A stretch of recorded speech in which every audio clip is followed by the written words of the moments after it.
대전 와인 엑스포는 2012년 대전 국제 푸드 앤 와인 페스티벌이라는 이름으로 처음 시작된 행사로 2015년 대전 국제 와인 페어로 이름을 바꾸고 와인, 주류에 대한 비중을 높이면서 지금까지 이어지고 있습니다. 2015년 대전 와인 엑스포는 10월 18일부터 26일까지 진행되었으며 그중 주류 박람회 행사는 24일부터 26일까지 진행되었습니다.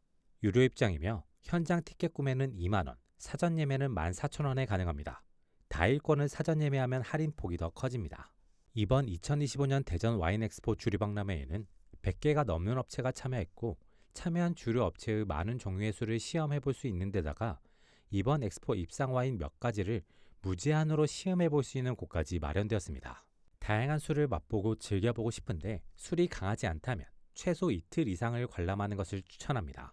개인적으로 술이 그리 강하지 않은 편인데 이곳저곳 시음하면서 6시간 정도를 돌아다녔음에도 불구하고 절반 정도밖에 보지 못했습니다. 이번 2025년 대전 국제 와인 엑스포는 음수대가 없어서 물을 구매해서 마셔야 했습니다.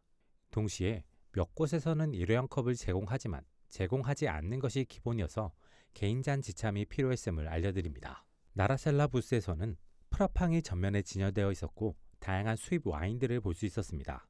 이곳에서는 꼬냑인 프라팡을 무려 엑소 등급까지 시음해 볼 수 있었습니다. 동시에 현장에서 세일가로 구매도 가능했습니다. 프라팡은 유명 꼬냑인 만큼 향과 맛에서 확실한 매력을 느낄 수 있었습니다. 베리류의 산뜻 달콤한 향과 맛, 그리고 숙성에서 오는 다양한 맛들이 레이어로 확실하게 캐릭터 있게 느껴집니다. 꼬냑이라는 주종이 가진 매력을 잘 보여주는 술이었고 왜 인기가 있는지 알 수 있었던 부스입니다. 이곳에는 꼬냑 외에도 다양한 가격대의 와인을 맛보고 구매할 수 있었는데 개인적으로는 프라팡이 가장 매력적이었고 새롭고 즐거운 술이었습니다. 증류주는 물론 맛의 퀄리티가 보장된 수입 와인에 관심이 있다면 꼭 한번 들려봤으면 하는 부스입니다. 젤코바 와이너리는 브랜디인 바쿠스의 눈물과 다양한 와인을 생산하는 국내 업체입니다. 개인적으로는 이번에 대전 국제 와인 엑스포 주류 박람회에서 봤던 국내 업체 중 가장 인상적인 곳이었습니다. 사장님의 실력과 노력이 그대로 맛으로 느껴졌던 곳으로 이곳의 가장 큰 매력은 선택지가 다양하다는 것입니다. 39도의 브랜디부터 다양한 품종의 포도와 과일을 통해 드라이부터 스위트까지 라인업이 갖춰져 있습니다. 39도의 브랜디인 바쿠스의 눈물의 경우 포도향이 달콤하고 상큼하게 전달되며 그 향이 그대로 맛으로 이어집니다. 거기에 살짝 오크 향이 돌며 기분 좋은 피니쉬가 전달되는 매력적인 브랜디라는 생각이 들었습니다. 12.5도의 레드와인 젤코바 스페셜은 탄닌감이 약하고 적당한 단맛이 포인트로 다가오는 와인입니다. 특징적인 점은 오크의 향과 숙성된 맛과 향이 기분 좋게 더해지는 와인이라는 것입니다. 이곳의 다른 와인들 역시 원재료의 맛과 향을 잘 살렸고 밸런스를 잘 갖춘 매력적인 와인들이어서 젤코바 와이너리의 캐릭터의 맛, 향이 오래 기억에 남았습니다. 국내 와인 증류주의 맛과 퀄리티를 느껴보고 싶다면 꼭 한번 들려봤으면 하는 곳입니다. 꿀로 만든 와인 미드 전문 양조장은 꿀로 만든 술인 미드를 생산하는 곳입니다. 개인적으로 이번 2025 대전 국제 와인 엑스포에서 봤던 국내 업체 중 두 번째로 마음이 가는 곳이었습니다. 유산균, 홉 등의 추가 재료 활용과 토스팅 정도가 다른 오크통 활용 혹은 오크통 재활용을 통해 다채로운 맛을 뽑아낸 미드를 맛볼 수 있었던 곳입니다. 기본적으로 달콤함을 베이스로 하고 있으며 거기에 추가적인 맛과 향이 더해지면서 취향에 따라 선택해서 마시기 좋았던 곳이었습니다. 술마다 캐릭터와 맛이 확실해서 사장님께 맛에 대한 철학을 물어보기도 했었는데 가끔은 우연히 얻어 걸린 것도 있다고 솔직하게 말씀해 주셔서 재밌었던 곳이기도 합니다. 하지만 술에 대한 설명을 보면 의도하시고 숙성 방식을 고민한 내용들을 어느 정도는 느껴볼 수 있습니다. 우리나라에는 많지 않는 꿀로 만든 술을 맛보고 싶다면 꼭 한번 들려봤으면 하는 곳입니다. 벵가드는 수입 와인 전문 업체인 것으로 보였습니다. 이곳은 포트와인을 비롯한 다양한 와인들을 시음, 구매해 볼 수 있었습니다. 개인적으로는 이곳이 가장 소비욕이 크게 일어나는 부스였습니다. 가장 눈에 들어왔던 와인은 마데이라 플리치 3년이었습니다. 포트와인답게 달콤함이 메인이었는데 이 달콤함에 카라멜 향과 빵과 비슷한 향이 더해져서 단순히 단 게 아니라 풍성하고 매력적인 달콤함으로 다가왔습니다. 거기에 강하지 않은 산미, 아주 옅게 깔린 탄닌감으로 인해 페어링해도 좋을 것 같은 와인이었습니다.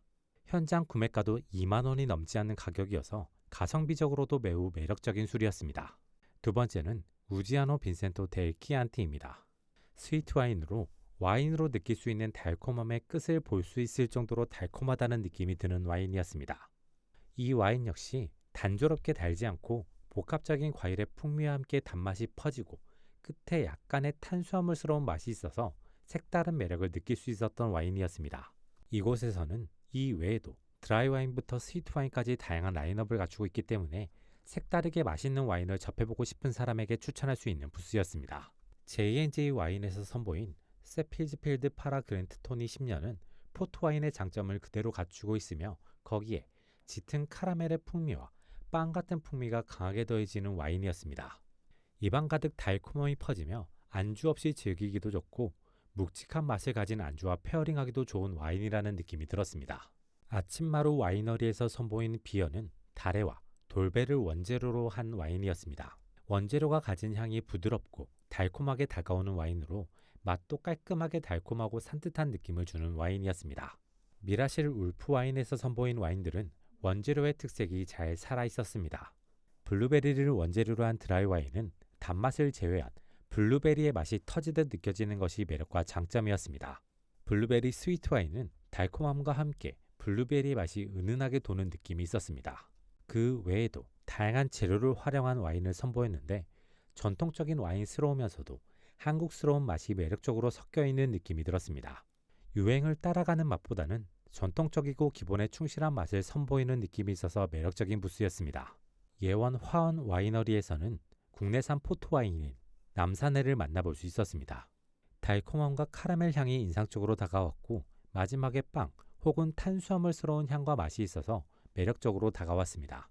개인적으로 2025 대전 국제 와인 엑스포의 주류 박람회는 만족스러웠습니다. 다채로운 업체를 만나볼 수 있었고 와인 엑스포 선정 와인들을 무제한으로 시음해 볼 수 있는 공간이 따로 있는 것도 매력적이었습니다. 이러한 점을 통해 다른 주류 박람회와 다른 대전 국제 와인 엑스포만의 매력과 개성을 잘 보여준 느낌이 들었습니다. 개인적으로는 내년에도 참여해보고 싶은 생각이 있고 내년에 참여하게 된다면 이틀을 투자해서 조금 더 차분하게 둘러보고 싶은 생각이 있습니다. 그리고 이번에 소개하지 않은 부스가 매력적이지 않다는 것은 아닙니다. 앞서 언급한 것처럼 시간이 부족해서 다 돌아보지 못했고 돌아본 곳 중 개인적인 취향에 맞는 몇 곳을 선정해서 소개했음을 말씀드립니다. 이번 대전 국제 와인 엑스포의 주류 박람회에 아쉬운 점도 있습니다. 가장 큰 아쉬움은 음수대가 따로 없었다는 것입니다. 물업체가 입점해 있었고 생수 판매를 따로 하고 있어서 물을 매번 구매해서 마셔야 하는 것이 아쉬움이라면 아쉬움이었습니다. 두 번째는 셔틀버스의 운행의 한계입니다.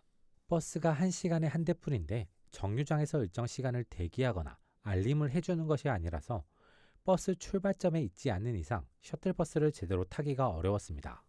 그래도 DCC에 가는 교통편이 괜찮은 편이고 버스에서 내려서 3분 정도만 걸으면 행사장에 도착할 수 있었기 때문에 큰 아쉬움으로 다가오지는 않습니다. 다른 지역에서 대전 DCC에 오는 경우 고속버스를 이용할 경우에는 복합터미널보다는 정부청사에서 이동하는 것이 동선 쪽으로 유리합니다. 이번 영상은 여기까지입니다. 재밌게 보셨길 바라며 구독과 좋아요 부탁드립니다.